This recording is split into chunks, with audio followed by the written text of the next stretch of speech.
What's going on? It's Jack here breaking down another NBA draft prospect. Looking at De'Aaron Fox, the point guard from Kentucky.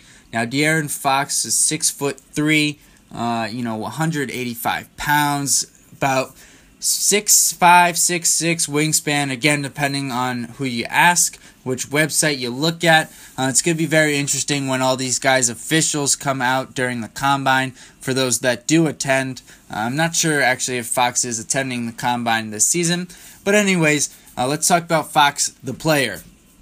So Fox is a very quick, speedy, elite speed actually, pass-first point guard who is able to get his teammates involved, and pass first I want to say is, not like Lonzo Ball type pass first, but I still think that's more of his tendency. When you look at him, he's not the most aggressive player all the time, but I will say, especially in that game against Lonzo Ball, when he is aggressive and looks to create for himself, looks to score, he is able to impact the game in a much greater level, and obviously he scored close to 40 points in that game, putting his name on the radar of many more NBA fans, and therefore, a lot more people are interested, what type of player is this guy?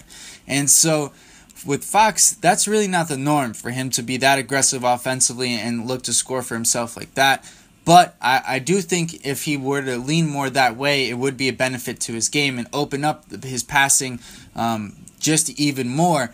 Obviously, he's a guy who averaged 16 points, 4 rebounds, and 4.5 assists, so the passing was there, but I do think that if he was more aggressive with his own shot, then he could, impact the game and be even have more of an impact as a playmaker.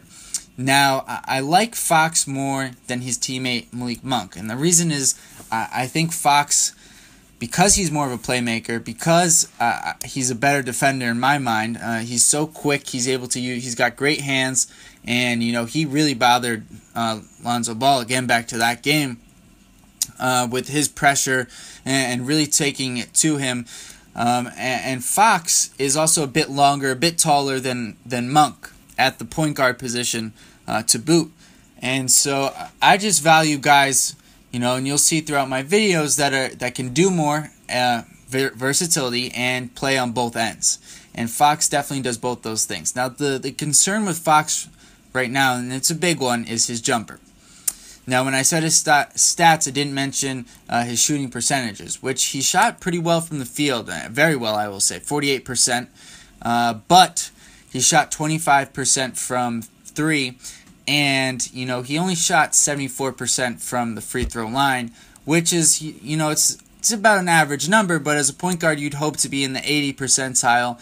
And really, he did get to the line. You got to give him credit 6 times a game, but you'd hope he'd be converting a little bit more of those looks. And that just goes more to his overall shot being, it needs some work. Now, I will say, opposed to some other guys where you look at their shot and it looks terrible and you're wondering how long is this going to take to fix, I don't think Fox is that far away. I could see him having it to the point where he is a capable jump shooter in about 3 to 4 seasons. And I don't think I have the question that this is a guy who could be, hitting 34, 35% of his three-point shots and making teams respect him from beyond the arc, and therefore able to use his speed to really take advantage of teams and the opposition's big men in that pick and roll scenario that teams love to use so much. Now, where do I think a guy like De'Aaron Fox is going to go in the draft? I definitely think he's a top 8 pick in this year's draft for sure, and is a guy who should, depending on which team picks him, be an impact player right away. Now, it's going to be interesting because there are so many top elite level point guards in this draft: Lonzo Ball, Markelle Fultz, Dennis Smith, obviously De'Aaron Fox, Frank Ntilikina, and I think Fox though, Fox and Ball and Dennis Smith rather, are the 3 that need the ball in their hands really at all times. And Markelle Fultz, I think, can operate a little bit without the ball in his hands. He's better catch and shoot than those 3 guys. And so with those 3 guys, I think the key for them is, do they end up in a spot And specifically, we're talking about Fox here. Does he end up in a spot where he's allowed to be the primary decision maker and the guy with the ball in his hand most of the time? I think that's going to be key for him. If not, then I think he's going to need to learn to adapt to playing off ball and really work on his jumper.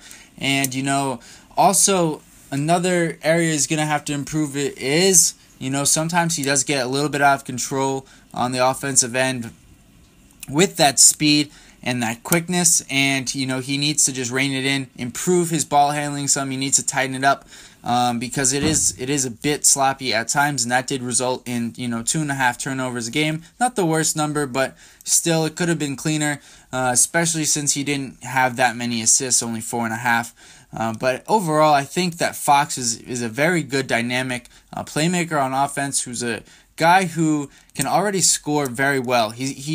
I didn't get into this earlier, but I'll take the time now. Offensively, he's great in the mid-range area, where he knows his range, and that's why he was able to shoot that high percentage, 48%, because he knows he's not a three-point shooter at this point.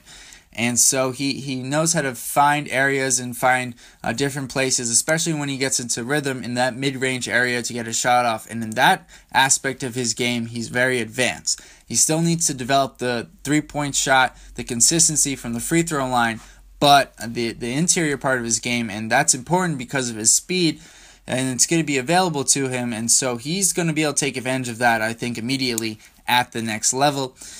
And so to sum up, De'Aaron Fox, real quickly, I think he is going to come in right away and be able to score, contribute offensively, be a playmaker, but he may struggle with his jumper, and therefore, his percentages aren't going to be great initially, and therefore, as well, he's going to probably have higher turnover numbers. But I think over time, give him time, a couple of years, that jumper's going to come around. Offensively, the game's going to slow down for him a little bit, and like John Wall, he's going to learn how to change speeds offensively and defensively. I think he's going to be immediately a pest and a guy who frustrates the opposition. And so I think Fox is going to be a sound pick for your team. But let me know if you disagree. What do you think about De'Aaron Fox as a player? And what other players do you want to see me profile? Thanks for listening, guys, and I am out.